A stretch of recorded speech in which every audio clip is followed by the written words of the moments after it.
Joining us now to talk about all this is the Trump campaign's legal strategist, Trump 2020 advisory board member and member of President Trump's legal team, Harmeet Dhillon. Good afternoon to you. Thanks for being here. First of all, have you spoken with the president today?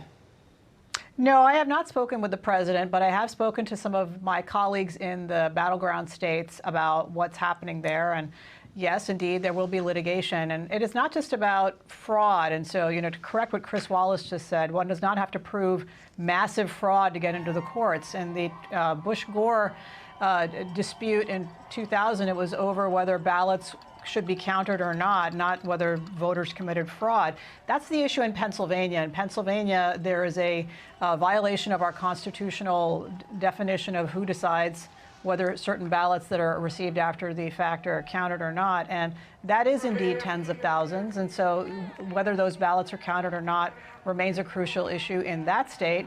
And in some other states, we have seen, for example, overnight in one county, 6,000 votes swing in the opposite direction because of a so-called computer glitch. So when that type of irregularity occurs, I think it is fair to take a pause and make sure that we do recounts in the states where that's statutorily required or permissible, as happened in 2016 with the Hillary Clinton and President Trump election, and let that process play out before we declare victors. In our country, the press doesn't declare the victors, the people declare the victors, and that process isn't concluded yet. So I'd like to see it play out before we conclude it. How many lawsuits has the Trump campaign filed since Election Day, would you say? What is the outstanding number?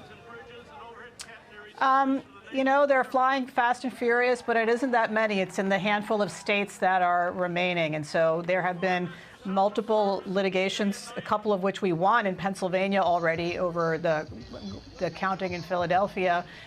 There was a lawsuit filed in Nevada. There may be other lawsuits filed in Pennsylvania concerning equal protection or other types of issues. There may be litigation in Georgia. There already has been litigation in Georgia. And in Georgia, there are some issues concerning so-called curing of the ballots and curing of the ballots by one party but not the other.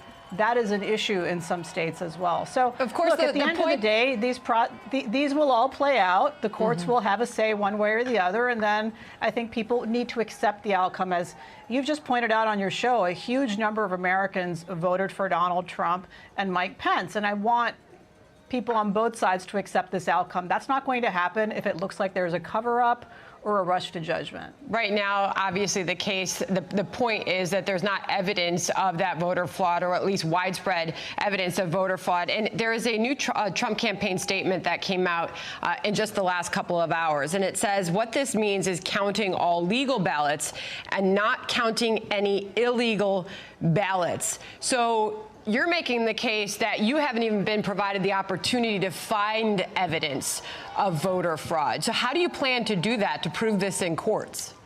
That's actually not what I said. There actually is evidence of fraud. There are individual affidavits that are being filed or will be filed in court together with these lawsuits. Where have you found that? I don't telegraph my legal strategy in advance. When they are filed in court, you can read them. And as you've already said on your show just a few minutes ago, lawsuits will be filed on Monday. And so where you have affidavits from voters saying that somebody voted in their name already, or that they were excluded, or that their ballot was discarded wrongfully, that's the type of evidence. And it's not for the media to judge that. It's for a court to judge it. And we'll get a judgment from courts one way or the other. And then there will be more finality around this election. All right, Harmeet, we appreciate your time this afternoon. Thank you for joining us. My pleasure.